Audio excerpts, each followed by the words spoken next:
ഈശോയ്ക്കും അമ്മയ്ക്കും 1000 നന്ദി പറയുന്നു. ഈ പുണ്യമായ അൾത്താരയിൽ വന്ന് എൻ്റെ ഈ സാക്ഷ്യം പറയുന്നതിൽ എൻ്റെ അമ്മ മാതാവിനും ഈശോപ്പയ്ക്കും ഓരോ നന്ദി ഞാൻ പറയുന്നു. ഞാൻ ആദ്യമായി ഉടമ്പടി എടുത്തത് 5/11/2023 എൻ്റെ പേര് ഗീത. ഇതെൻ്റെ അമ്മ. അമ്മയുടെ പേര് ലളിത. ഞാൻ വരുന്നത് കൊല്ലത്ത് നിന്ന്. ഞാൻ ഒരു രോഗസൗഖ്യം പറയാനുണ്ട്, പിന്നെ എനിക്കുള്ള വീടും സ്ഥലവും അതിൻ്റെ കാര്യം പറയാനും കൂടിയാണ്. ആദ്യമായിട്ട് ഞങ്ങൾ ഒരുപാട് ബുദ്ധിമുട്ടുകളിലൂടെയാണ് കടന്നു വന്നത്. വീടും സ്ഥലവും വിൽക്കാനായിട്ട് 3-4-5 കൊല്ലമായിട്ട് ഞങ്ങൾ വീടും സ്ഥലവും വിൽക്കാനായിട്ട് ശ്രമിക്കുന്നുണ്ടായിരുന്നു. ആളുകൾ വന്നാലും അത് ഒരു തരത്തിൽ നടക്കത്തില്ല. വന്നു പോകും, വന്നിട്ട് അതുപോലെ തന്നെ തിരിച്ചങ്ങ് പോകുകയാണ് ചെയ്യുന്നത്. അങ്ങനെ ഇരിക്കെ ഒരിക്കൽ ഞാൻ ഇവിടെ വന്ന് ഉടമ്പടി എടുത്ത് പ്രാർത്ഥിച്ച് പോയി. ആദ്യത്തെ ഉടമ്പടിയിൽ എനിക്കത് നിറവേറ്റി കിട്ടിയില്ലായിരുന്നു. അപ്പോൾ എനിക്ക് തന്നെ തോന്നി ഞാൻ ഉടമ്പടി നല്ല രീതിയിൽ കൊണ്ടുപോകുന്നില്ലെന്ന് തോന്നി. ഞാൻ രണ്ടാമത് വീണ്ടും ഉടമ്പടി പുതുക്കിയിട്ട് ഞാൻ വന്ന് അച്ഛനെ കണ്ടപ്പോൾ അച്ഛൻ എനിക്ക് ഒരു മാതാവിൻ്റെ ഒരു രൂപം തന്നിട്ട് എന്നോട് പറഞ്ഞ്, മോൾ അതുകൊണ്ട് ശുദ്ധിയുള്ള ഒരു സ്ഥലത്ത് കൊണ്ട് ഇട്ടാൽ മതി, കാര്യം നടക്കുമെന്ന് പറഞ്ഞ്. അപ്പം ഞാൻ നമ്മളിവിടുത്തെ വെഞ്ചരിച്ച് ഉപ്പും കൊണ്ടുപോയി പ്രാർത്ഥിച്ച് ഇത് ചെയ്ത് പിറ്റേ ആഴ്ചയിൽ തന്നെ നമുക്കവിടെ വീട് കാണാനായിട്ട് നമ്മളെ വീട്ടിൽ തന്നെ നോക്കിയ ആൾക്കാർ വന്നിട്ട് പറഞ്ഞ്, മോളെ ഇതുപോലെ വീട്ടിൽ എന്നെ വന്ന് ഇരിക്കാൻ സമ്മതിക്കുന്നില്ല, ഈ വീട് സ്ഥലവും ഞങ്ങൾക്ക് വേണം എന്നും പറഞ്ഞ് അത് ഞങ്ങൾക്ക് ബാങ്കിൽ ഇച്ചിരി കടമൊക്കെ ഉണ്ടായിരുന്നു. അപ്പോൾ അവർ ഞങ്ങൾക്ക് 16-ാം തീയതി അടയ്ക്കണമെന്ന് പറഞ്ഞ്, പക്ഷേ അമ്മ മാതാവ് ഈശോപ്പയെ ഇടപെട്ട് 10-ാം തീയതി തന്നെ ആ പൈസ ക്ലോസ് ചെയ്ത് ഞങ്ങളെ പ്രമാണം തിരിച്ചെടുത്ത് ഞങ്ങളെ വീട് സ്ഥലവും ഞങ്ങൾക്ക് വിൽക്കാൻ കഴിഞ്ഞ്. അതിൽ അമ്മ മാതാവിനോടും ഈശോപ്പയോടും ഞാൻ 1000 നന്ദി പറയുന്നു. എത്ര നന്ദി പറഞ്ഞാലും തീരത്തില്ല. അത് കണക്കുള്ള തന്നെ കാര്യം. പിന്നെ അതുപോലെ ഞാൻ ഒരു 14 വർഷമായിട്ട് മരുന്ന് കഴിച്ചുകൊണ്ടിരിക്കുന്ന ഒരു രോഗിയായിരുന്നു. എനിക്ക് ഹാർട്ടിന് ഇത് കണക്ക് വീക്കവും പിന്നെ വേരിയേഷനും പ്രഷറ് പിന്നെ കൊളസ്ട്രോൾ അങ്ങനെയുള്ള ഒരുപാട് രോഗങ്ങൾ എനിക്കുണ്ടായിരുന്നു. ദേഹത്ത് നീര് വരികയൊക്കെ ചെയ്യുമായിരുന്നു. ഞാൻ മരുന്ന് സ്ഥിരമായിട്ട് കഴിച്ചുകൊണ്ടിരിക്കുന്നതാണ്. കൊല്ലത്തൊരു ഡോക്ടറെ കാണുന്നുണ്ടായിരുന്നു. അപ്പോഴേ 3 മാസം കൂടുമ്പം തോറും ചെക്കപ്പിന് പോകും. ഇവിടെ വന്ന് ഈ 3 വർഷമായിട്ട് ഞാൻ ഉടമ്പടി എടുത്തതിന് ശേഷം ഞാൻ ഒരു മരുന്ന് പോലും ഞാൻ കഴിക്കുന്നില്ല. എനിക്കൊരു പനി വന്നാൽ പോലും ഞാൻ ഒരു മരുന്നും കഴിക്കാറില്ല. ഈ അമ്മ മാതാവിൻ്റെ ഉപ്പാണ് ഞാൻ കഴിക്കുന്നത്. ഉടമ്പടി തൈലം എൻ്റെ നെറ്റിയിൽ ഞാൻ കുരിശ് വരയ്ക്കും. ചിലപ്പോൾ ഞാൻ തേനും ഉപയോഗിക്കാറുണ്ട്. കാലുവേദന അങ്ങനെയുള്ള എന്ത് അസുഖം അതിലും ശരി തന്നെ ഈ തൈലത്തിലൂടെ തന്നെയാണ് എൻ്റെ രോഗങ്ങളെല്ലാം മാറുന്നത്. പിന്നെ പറയാനായിട്ടാണെങ്കിൽ 3 മാസം കൂടുമ്പോഴത്തേക്ക് എനിക്ക് ഡോക്ടറെ അടുത്ത് പോകണം ചെക്കപ്പിന്. ഞാൻ ഇപ്പോഴും ഡോക്ടറെ അടുത്ത് പോകുന്നുണ്ട്. എനിക്കൊരു കുഴപ്പമില്ല, ഞാൻ നല്ല ആരോഗ്യമായിട്ടിരിക്കുന്നു. പക്ഷേ എങ്കിലും എനിക്ക് ഡോക്ടറെ കാണാതിരിക്കാനൊക്കുകയില്ല. മരുന്ന് കഴിക്കുന്നില്ല, കഴിക്കുകയും വേണ്ട. ഞാൻ എന്നാൽ ഡോക്ടറെ കാണുന്നുണ്ട്. എല്ലാം എൻ്റെ അമ്മ മാതാവിൻ്റെ ഈശോപ്പയുടെയും അനുഗ്രഹത്താൽ കൂടി തന്നെയാണ്. പിന്നെ ഇനി അടുത്തതായിട്ട് പറയാനുള്ളത് എൻ്റെ അമ്മയുടെ കാര്യമാണ് പറയുന്നത്. അമ്മയ്ക്ക് കഴിഞ്ഞ വർഷം ഒരു ജൂൺ ജൂലൈ ഒക്കെ ആയപ്പോഴത്തേക്ക് മുട്ടിന് ഭയങ്കര വേദനയായിട്ട് വന്നു. അപ്പം നമ്മൾ കൊല്ലത്തൊരു ഡോക്ടറെ കൊണ്ടുവന്ന് കാണിച്ച് ഒരുപാട് മരുന്ന് കഴിച്ചെങ്കിലും അത് മാറിയില്ല മുട്ടിന്. അപ്പോൾ മുട്ടിൻ്റെ ബാക്കിലായിട്ട് ഒരു മുഴ പോലെ വന്ന അമ്മയ്ക്ക്. ആ മുഴ എത്ര കാണിച്ചിട്ടും കാണിക്കില്ല. ഒരുപാട് ഡോക്ടറെ കൊണ്ട് കാണിച്ച് ഞങ്ങൾ മാറിയും തിരിഞ്ഞു കാണിച്ചിട്ടൊന്നും മാറുന്നില്ലായിരുന്നു. അമ്മയ്ക്ക് വേദന എണീറ്റ് നടക്കാൻ പറ്റത്തില്ല. അങ്ങനെ ഒരു ദിവസം രാത്രി എൻ്റെ അടുത്ത് പറഞ്ഞ് വേദനയായിട്ട് വയ്യല്ലോ എന്ന് പറഞ്ഞ്. അങ്ങനെ ഞാൻ എന്ത് ചെയ്ത് തൈലം എടുത്ത് അമ്മയുടെ നെറ്റിയിലും കുരിശ് വരച്ച് ആ കാലിലും തൈലം എടുത്ത് കുരിശ് വരച്ചിട്ട് തടവിയിട്ട് നമ്മൾ നേർച്ച വസ്തുവായി ഉപ്പും എടുത്ത് ചൂട് വെള്ളത്തിനകത്ത് ഇട്ടിട്ട് അമ്മയുടെ കാല് നല്ല വൃത്തിയായിട്ട് തടവി ആ മുഴയുടെ അടുത്തും വെച്ച് പ്രാർത്ഥിച്ച് എന്നിട്ട് ഞാൻ അമ്മയോട് പറഞ്ഞു, അമ്മ കിടന്നുറങ്ങ്, കുറച്ച് ഇരുട്ടി, ഒത്തിരിയായി, ഒരു 10-11-12 മണിയായി. അപ്പം ഞാൻ പറഞ്ഞു ഞാനങ്ങ് പോട്ടമ്മാന്ന് പറഞ്ഞ് ഞാൻ മേളിലങ്ങ് റൂമിലോട്ട് പോയി. അപ്പം ഞാൻ രാവിലെ ആയിട്ട് വരുമ്പം ഇതണക്ക് ഞാൻ 4-4:30 ആകുമ്പോൾ എണീക്കും. കുളിച്ച് വൃത്തിയായിട്ട് വന്ന് എനിക്ക് പ്രാർത്ഥിക്കണം, അച്ഛന് ഡെയിലി ബ്രെഡ് കാണണം. അതുകൊണ്ട് ഞാൻ പ്രാർത്ഥിച്ചിട്ട് നേരെ താഴെ ഇറങ്ങി വന്നപ്പോഴത്തേക്ക് അമ്മ ഇറങ്ങി വന്നിട്ട് എൻ്റെ അടുത്ത് പറഞ്ഞ എടി ഇതണക്ക് ഇന്നലെ രാത്രി ആയപ്പോഴത്തേക്ക് ഒരു 2:30 മണിയായപ്പം എന്തെന്ന് അറിയത്തില്ല 2 കുഞ്ഞുങ്ങൾ വെള്ള ഡ്രസ്സും ഇട്ട് ഒരു ചുവപ്പ് ഷാളും ഇട്ട് 2 പേര് എൻ്റെ അടുത്ത് വന്നിട്ട് എൻ്റെ കാല് ഇതുപോലെ പിടിച്ച് തടവിയിട്ട് കാല് പയ്യെ പൊക്കിയിട്ട് മേലിലോട്ടാക്കിയിട്ട് തിരിച്ച് താഴോട്ട് വെച്ച് തന്നെന്ന് പറഞ്ഞു. എന്നിട്ട് അവർ ചിരിച്ച് അമ്മയെ തടവിയിട്ട് തിരിച്ച് പോയെന്ന് പറഞ്ഞു. അപ്പോൾ രാവിലെ അമ്മ ഇതണക്ക് എണീക്കലും കേട്ട് നേരത്തെ എണീറ്റ് വന്നു. അമ്മ നോക്കിയപ്പോൾ അമ്മയുടെ കാലിലുള്ള ആ മുഴ പിന്നെ കാണാനേ ഇല്ല. പിന്നെ ഇന്ന് വരെയും ആ മുഴയെ പറ്റിയോ പിന്നെ ആ ഡോക്ടറെ ഒന്നും നമുക്ക് പോയി കാണേണ്ട ഒരു ആവശ്യമില്ലായിരുന്നു. അത് ആ അസുഖം പൂർണ്ണമായിട്ടും അമ്മയ്ക്ക് അത് മാറ്റിത്തന്ന എൻ്റെ അമ്മ മാതാവും തിരുകുമാരനും കൂടിയായിട്ട്. പിന്നെ ഇപ്പോൾ ഈ 2 ആഴ്ചയായിട്ട് കാലിൽ 2 വിരൽ ഇതുപോലെ നീര് വന്നിട്ട് പഴുത്ത് പൊട്ടി. അപ്പോൾ അതുപോലെ ഹോസ്പിറ്റലിൽ കൊണ്ടുപോകുമ്പം ആ ഡോക്ടർ തന്നെ പറഞ്ഞത് പൊട്ടി അമ്മയ്ക്ക് ഷുഗറും കൂടെ ഉള്ളതാണ്, പൊട്ടി ഒലിച്ചു കഴിഞ്ഞാൽ പിന്നെ വേറെ പ്രശ്നമാവും, മേളിലോട്ടൊക്കെ മരവിക്കും, അങ്ങനെ ഇതൊക്കെ പറഞ്ഞ് പേടിപ്പിക്കുകയൊക്കെ ചെയ്ത്. അപ്പോഴും എൻ്റെ കയ്യിലുണ്ടായിരുന്ന എൻ്റെ ഇവിടുത്തെ ഉടമ്പലി തൈലവും ഉപ്പും അത് തന്നെയായിരുന്നു എൻ്റെ അമ്മയ്ക്ക് ഞാൻ കൊടുത്ത മരുന്ന്. ഞാൻ അത് തന്നെ ഉപയോഗിച്ച് അമ്മയ്ക്ക് ചെയ്ത് എന്നൊക്കെ മരുന്ന് മേടിച്ച് കൊണ്ടുവന്ന് ഞാൻ മാതാവിൻ്റെ രൂപയിൽ കൊണ്ടുവച്ചിട്ട് ഞാൻ പറഞ്ഞ് എനിക്കൊരു ഇത് കണക്കൊരു രൂപമുണ്ട് വീട്ടിൽ. ഞാൻ കൊണ്ടുവന്ന് വെച്ചിട്ട് പറഞ്ഞ് എൻ്റെ മാതാവേ, എൻ്റെ ഈശോയെ, ഇനി ഞാൻ എൻ്റെ അമ്മയ്ക്ക് ഈ മരുന്ന് കൊടുക്കത്തില്ല. കാരണം എന്ന് വെച്ചാൽ ഈ മരുന്നോടുകൂടി അമ്മയുടെ കാലിൻ്റെ അസുഖം പൂർണ്ണമായിട്ട് മാറ്റി തരണമെന്ന് പറഞ്ഞ്. കാര്യം ഞങ്ങൾക്കൊന്നും തരണ്ട, എൻ്റെ അമ്മ ആരോഗ്യത്തോടു കൂടി ഞങ്ങളെ കൂടെ നിൽക്കണമെന്നുള്ള ഒരേ ഒരു ആഗ്രഹം ഞാൻ കൊണ്ടുവന്ന് ഞങ്ങൾ 4 പെൺപിള്ളേരാണ്. അപ്പോൾ അമ്മ എൻ്റെ കൂടെയാണ്. ഒന്നുമില്ലേലും അവസാനം വരെ അമ്മ കൂടെ തന്നെ ഉണ്ടാവണമെന്നുള്ള ആ ഒരു ആഗ്രഹം എനിക്കുണ്ട്. എൻ്റെ റൂമിലാണ് എൻ്റെ മാതാവിനെ ഈശോയെ ഞാൻ വെച്ചിരിക്കുന്നത്. എപ്പോഴും എൻ്റെ സങ്കടങ്ങളൊക്കെ ഉണ്ടെങ്കിലും രോഗങ്ങളുണ്ടെങ്കിലും എല്ലാം ഞാൻ അമ്മയെടുത്ത് എന്നാണ് പറഞ്ഞ് കരയുകയും എടുക്കുകയും ചെയ്യുന്നത്. പിന്നെ അങ്ങനെ അമ്മയുടെ അസുഖം അങ്ങനെ അതും പൂർണ്ണമായിട്ടും എനിക്ക് മാറ്റിത്തന്ന്. പിന്നെ ഉള്ളതെന്ന് വെച്ചാൽ കാരുണ്യ പ്രവൃത്തികളൊക്കെ ചെയ്യാറുണ്ട്. കാരുണ്യ പ്രവൃത്തികളെന്ന് വെച്ചാൽ ഞാൻ രോഗികളെല്ലാം പോയി കാണും, ഹോസ്പിറ്റലുകളിൽ പോകും. ഇതിനു മുമ്പ് ആദ്യമൊക്കെ എന്ന് വെച്ചാൽ ഞാൻ എല്ലാ ആഴ്ചകളെയും മിക്ക ദിവസങ്ങളിലും ഞാൻ ഹോസ്പിറ്റലുകളിൽ പോകുമായിരുന്നു. ഇപ്പോൾ എന്ന് വെച്ചാൽ എനിക്ക് ഒരു കൊച്ചുമോനുണ്ട്. അപ്പോൾ അവനെ നോക്കേണ്ടത് അതിൽ എനിക്ക് പോകാൻ പറ്റത്തില്ല. എങ്കിലും ഞായറാഴ്ച ഉള്ള ദിവസം ഞാൻ പോയി കുർബാന കാണും. കുർബാന അത് രാത്രിയിലെങ്കിൽ രാത്രിയിൽ, വൈകുന്നേരം ഞാൻ പോയിട്ട് രാത്രി 7-7:30 ആകുമ്പോഴേ തിരിച്ച് ഞാൻ വീട്ടിൽ വരാറുള്ളൂ.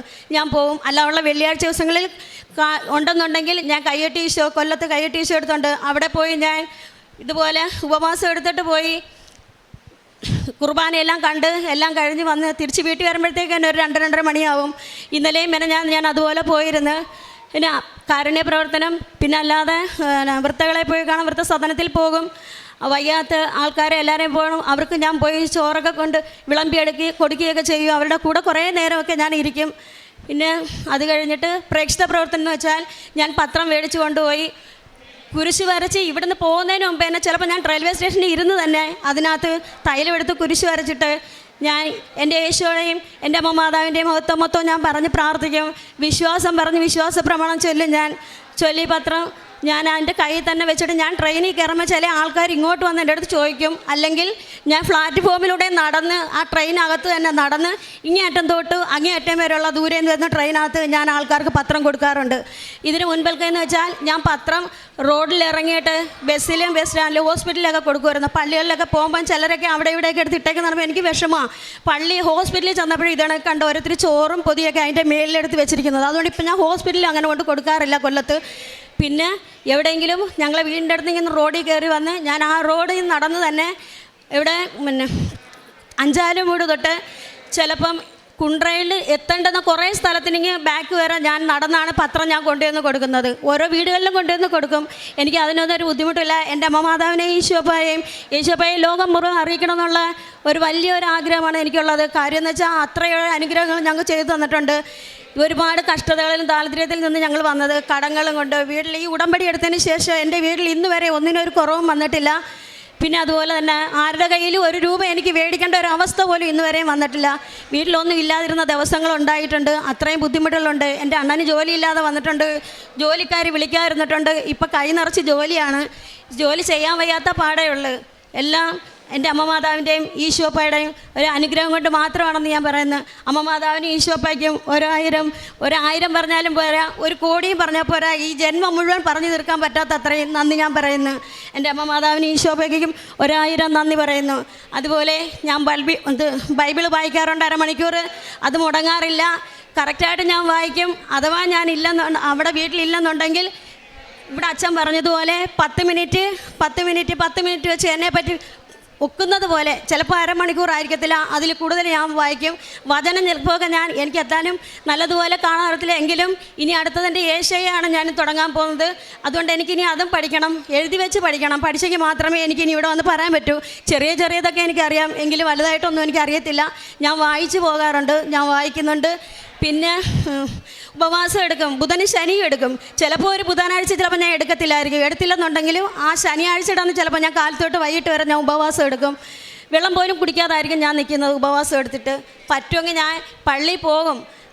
അതല്ലെന്നുണ്ടെങ്കിൽ ഞാൻ വീട്ടിൽ തന്നെ ഇരുന്ന് പ്രാർത്ഥിക്കും. സ്ഥിരമായിട്ട് ഞാൻ ഉടമ്പടി ധ്യാനം അച്ഛൻ്റെ അത് കൂടാറുണ്ട്. എല്ലാ ചൊവ്വാഴ്ചയും തന്നെ ആ സമയം കറക്റ്റ് സമയമാകുമ്പം ഞാൻ ഉടമ്പടി ധ്യാനം കൂടും. അത് കൂടിയാൽ ഞാൻ ഷെയർ ചെയ്യുകയും ചെയ്യും, സ്റ്റാറ്റസ് ഇടുകയും ചെയ്യും. ഞാനതിടുന്നത് എല്ലാവരും നോക്കുകയും ചെയ്യും, തിരിച്ചെനിക്ക് റിപ്ലൈ തരികയും ചെയ്യും. അതുപോലെ തന്നെ അച്ഛൻ്റെ ഡെയിലി ബ്രെഡ് ഇന്ന് വരെ ഞാൻ മുടക്കിയിട്ടില്ല. ആ 5:30 എന്നുള്ളത് ഞാൻ വീട്ടിൽ കറക്റ്റ് 4-4:15 ഞാൻ എണീറ്റ് കുളിച്ച് എൻ്റെ നമ്മളെ ഉടമ്പടിയിലെ ബുക്ക് പ്രാർത്ഥന ഞാൻ പ്രാർത്ഥിച്ച് കഴിയുമ്പോഴത്തേക്ക് 5:30 മണിയാവും. അതുവരെ ഞാൻ അവിടെ നിന്ന് പ്രാർത്ഥിക്കും. അച്ഛൻ്റെ ഡെയിലി ബ്രെഡ് കണ്ടതിന് ശേഷം ഞാൻ അതും പ്രാർത്ഥനയ്ക്ക് ശേഷം മാത്രമേ ഉള്ളൂ തൈലമെടുത്ത് കുരിശ് അച്ഛൻ പറയും പോലെ ഉച്ച മുതൽ ഉള്ളംകാല് വരെ ഞാൻ കുരിശ് വരച്ച്, ഒരു തുള്ളി തൈലം എൻ്റെ നാക്കിൽ ഞാൻ കുരിശ് വരച്ച്, ഒരു തുള്ളി ഉപ്പ് എടുത്ത് പ്രാർത്ഥിച്ച് വിശ്വാസം പറഞ്ഞ് വിശ്വാസ പ്രമാണം ചൊന്നതിന് ശേഷം മാത്രമേ ഞങ്ങളെ റൂമിൽ നിന്ന് ഞാൻ പുറത്തോട്ട് ഇറങ്ങാറുള്ളൂ. എനിക്ക് അതിനുള്ള ആരോഗ്യം ഇപ്പോൾ തരുന്നുണ്ട്. എല്ലാം എൻ്റെ അമ്മ മാതാവിൻ്റെയും ഈശോപ്പയുടെയും അനുഗ്രഹം തന്നെയാണ്. ഈശോപ്പയ്ക്കും അമ്മ മാതാവിനും എത്ര പറഞ്ഞാലും തീരാത്ത കടപ്പാടും അനുഗ്രഹം നന്ദിയുണ്ട്. എനിക്ക് കടപ്പാടുമുണ്ട്. അമ്മയും ഈശോപ്പായും എനിക്ക് വിട്ടുപോകാൻ പറ്റത്തില്ല. ഞാൻ വേറെങ്ങും പോവാറില്ല. എൻ്റെ റൂമിൽ തന്നെയാണ് മാതാവ്, എൻ്റെ വീട്ടിലാണ്. എൻ്റെ കൂടെ ഉണ്ട്. വിളിച്ചാൽ കൂടെ വരും. എന്ത് പറഞ്ഞാലും പെട്ടെന്ന് എൻ്റെ മേലെല്ലാം കൂടെ മേലിൽ കോരി പിടിക്കും. ആർക്കെങ്കിലും ഒരു തൈലം ഇടിയോ അല്ലെങ്കിൽ എന്തെങ്കിലും ഒരു നേർച്ച വസ്തുക്കൾ അവിടെ നാകിൽ വെച്ച് കൊടുത്താൽ തന്നെയും എനിക്കറിയാം എൻ്റെ അമ്മ മാതാവും എന്നിലൂടെ തന്നെ അവരെ സുഖപ്പെടുത്തുന്നുണ്ടെന്നുള്ള കാര്യം. അടുത്ത വീട്ടിലൊരു കൊച്ചിന് ക്യാൻസറാന്ന് പറഞ്ഞ് അന്ന് തന്നെ ഞാൻ അന്നേരം സന്ധ്യയായി അമ്മയും കൊണ്ട് ഡോക്ടറെ പോയിട്ട് വന്ന് കഴിക്കായിരുന്നു. അമ്മയെ കൊണ്ടാക്കി തിരിയും പറ്റിച്ച് വെച്ചിട്ട് ഞാൻ പ്രാർത്ഥിച്ചിട്ട് നേരെ അതിൻ്റെ വീട്ടിലാണ് പോയത്. എൻ്റെ ഉടമ്പടി വസ്തുക്കളും കൊണ്ട് ഞാൻ അവിടെ പോയി അതിനെ വെച്ച് പ്രാർത്ഥിച്ച് അതിന് പിറ്റേന്ന് ഡോക്ടറെ അടുത്ത് പോകേണ്ടുന്നതാണ്. അതിന് ഞാൻ പ്രാർത്ഥിച്ച് ധൈര്യം കൊടുത്തിട്ടാണ് ഞാൻ വന്നത്. ഇന്നലെ മെനഞ്ഞാന്നും കണ്ട് അവിടെയും ഒരു ക്യാൻസർ രോഗം ഞാൻ പോയി കണ്ട്. ഞാൻ പ്രാർത്ഥിച്ച് എൻ്റെ പ്രാർത്ഥന മൊത്തം ഇപ്പോൾ അവർക്ക് വേണ്ടിയാണ്, എനിക്ക് വേണ്ടിയല്ല. ഞാനെല്ലാം എല്ലാ രോഗികൾക്ക് വേണ്ടിയും നമ്മളെ ഈ ലോകത്തിന് വേണ്ടിയും എല്ലാ മക്കൾക്ക് വേണ്ടിയും എല്ലാ കുടുംബങ്ങൾക്ക് വേണ്ടിയും പഠിക്കുന്ന മക്കൾക്കും എല്ലാവർക്കും വേണ്ടിയും ഞാൻ പ്രാർത്ഥിക്കുന്നു. എല്ലാവർക്കും വേണ്ടി ഇനിയും ഞാൻ പ്രാർത്ഥിക്കുന്നു. നിങ്ങളെ എല്ലാവരുടെയും അനുഗ്രഹം എപ്പോഴും ഞങ്ങളോടൊപ്പം ഉണ്ടായിരിക്കണം. ഇതേപോലെ വന്ന് സാക്ഷ്യം പറയാൻ നിങ്ങൾക്കും കഴിയട്ടെ. എനിക്ക് ഇത്രയും ഇങ്ങനെ വന്ന് പറയാൻ പറ്റുമെന്ന് ഞാൻ വിചാരിച്ചില്ല. ഞാൻ വേറൊരു പപ്പ, എനിക്ക് സംസാരിക്കാൻ പോലും അറിയത്തില്ല. ഈ ഉടമ്പടി എടുത്തതിന് ശേഷം എനിക്ക് ഭയങ്കര ധൈര്യമാണ്. എൻ്റെ കൂടെ അമ്മയുണ്ട്. ആരെന്ത് പറഞ്ഞാലും എനിക്കൊരു കുഴപ്പമില്ല. അമ്മ കൂടെ ഉണ്ട്. എൻ്റെ കയ്യിൽ അമ്മ പിടിച്ചിട്ടുണ്ട്. രണ്ടുപേരും അപ്പുറം ഇപ്പുറം ഇടവും വലവും മുന്നുമായിട്ട് എൻ്റെ കൂടെ തന്നെ ഉണ്ട്. അതുകൊണ്ട് എനിക്കൊരു പ്രശ്നമില്ല. ഞാൻ കൊല്ലത്ത് നിന്ന് ഇവിടം വരെ ഞാൻ ഒറ്റയ്ക്കാണ് വരുന്നത്. ഇപ്പോൾ പിന്നെ എൻ്റെ കൂടെ ട്രെയിനകത്ത് അനിയത്തിയും അമ്മയും കൂടെ ഉണ്ട്. അല്ലാതെ വരുന്ന ഇതിനു മുമ്പൊക്കെ വന്നുകൊണ്ടിരുന്ന വെച്ചാൽ ഞാൻ ബസ്സിൽ 4:50 ബസ്സിന് തനിയായിരുന്നു വന്നുകൊണ്ടിരുന്നത്. ഇപ്പം 3:50 ട്രെയിനാണ് വരുന്നത്. വന്നാൽ പിന്നെ ഇവിടുന്ന് പോകാൻ തോന്നത്തില്ല. കാര്യം എന്ന് വെച്ചാൽ പോകുമ്പോൾ അമ്മയും കൊണ്ടേ പോത്തോളൂ. ഇതുകൊണ്ട് ഈശോപ്പായ്ക്കും അമ്മ മാതാവിനും 1000 നന്ദി പറയുന്നു. യെശയ്യാ പ്രവാചകൻ്റെ പുസ്തകം 55-ാം അധ്യായം 11-ാം തിരുവചനം. എൻ്റെ അധരങ്ങളിൽ നിന്ന് പുറപ്പെടുന്ന വാക്കും അങ്ങനെ തന്നെ ഫലരഹിതമായി അത് തിരിച്ചു വരില്ല. എൻ്റെ ഉദ്ദേശം അത് നിറവേറ്റും. ഞാൻ ഏൽപ്പിക്കുന്ന കാര്യം വിജയപ്രദമായി ചെയ്യും. ഗീത എന്ന ഈ മകൾ പരിശുദ്ധ അമ്മയുടെ മധ്യസ്ഥത്തിൽ ഈശോയെ സ്വന്തമാക്കിയ ഒരു മഹത്തായ ശ്രേഷ്ഠമായ ഒരു സാക്ഷ്യമാണ് ഇവിടെ ഏറ്റുപറഞ്ഞത്. തൻ്റെ ഭൗതികമായ നേട്ടങ്ങളെക്കാൾ തനിക്ക് ലഭിച്ച അനുഗ്രഹങ്ങളെക്കാൾ ഇന്ന് വലിയ വലിയ ആഗ്രഹങ്ങളാണ് ഇന്ന് ഈ മകൾക്കുള്ളത്. ഈ അമ്മ പറയുന്നത്, എനിക്കിനി വചനം പഠിക്കണം. ഞാൻ യെശയ്യാ പ്രവാചകൻ്റെ പുസ്തകത്തിലേക്ക് കടന്നിരിക്കുകയാണ്. അവിടെ എനിക്ക് എഴുതി വെച്ച് അതിലുള്ള ദൈവത്തിൻ്റെ വാഗ്ദാനങ്ങൾ എന്തൊക്കെയാണെന്ന് കൃത്യമായി പഠിക്കണമെന്ന വലിയ മഹത്തായ ആഗ്രഹങ്ങളാണ്. ഈ മകളിവിടെ വന്ന് ഉടമ്പടി എടുക്കുമ്പോൾ തൻ്റെ വീടും സ്ഥലവും വിൽക്കാനുള്ള ഒരു സാധ്യതയ്ക്ക് വേണ്ടിയാണ് പരിശുദ്ധ അമ്മയോട് മാധ്യസ്ഥ അപേക്ഷിച്ച് പ്രാർത്ഥിച്ചത്. അതിനുശേഷം അവർക്ക് മനസ്സിലായി, എൻ്റെ പിടിയിൽ ഒതുങ്ങുന്ന കാര്യങ്ങളല്ല, എൻ്റെ ഒരു മെറിറ്റിലോ എൻ്റെ വാക്ചാതുരിയിലോ എൻ്റെ സാമർഥ്യത്തിലോ ഒന്നും തന്നെ ഈ വീടും സ്ഥലവും വിറ്റുപോകില്ല എന്ന് കണ്ടപ്പോൾ ഇവിടെ നിന്ന് ലഭിച്ച ബഹുമാനപ്പെട്ട ജോസഫ് അച്ഛനിൽ നിന്ന് ലഭിച്ച കാശ് രൂപവുമായി ഗീത അവിടെ പോയി പരിശുദ്ധ അമ്മയുടെ തിരുരൂപം അവിടെ കാശുരൂപം അവിടെ സ്ഥാപിച്ച് പ്രാർത്ഥിക്കുകയും വളരെ പെട്ടെന്ന് തന്നെ അവർക്ക് ആ കാര്യസാധ്യത ഉണ്ടാവുകയും ചെയ്തു എന്ന് സാക്ഷ്യപ്പെടുത്തുന്നു. അതുപോലെ തന്നെ 14 വർഷമായിട്ടുണ്ടായിരുന്ന ഒരു ഹാർട്ട് ഇഷ്യൂ അമ്മയ്ക്കുണ്ടായിരുന്നു. 14 വർഷങ്ങളായി തുടർച്ചയായി മരുന്ന് കഴിച്ചുകൊണ്ടിരിക്കുകയായിരുന്നു. ഇന്ന് ഇവരുടെ ആൻറ്റിബയോട്ടിക്കായി അല്ലെങ്കിൽ ഏറ്റവും നല്ല മരുന്നായി ഇവരുടെ വിശ്വാസ പ്രയോഗമാണ്. ഇവിടെ നിന്ന് ലഭിക്കുന്ന നേർച്ച വസ്തുക്കളാണ് അവരുടെ ഏറ്റവും നല്ല മരുന്ന് എന്ന് സാക്ഷ്യപ്പെടുത്തുന്നു.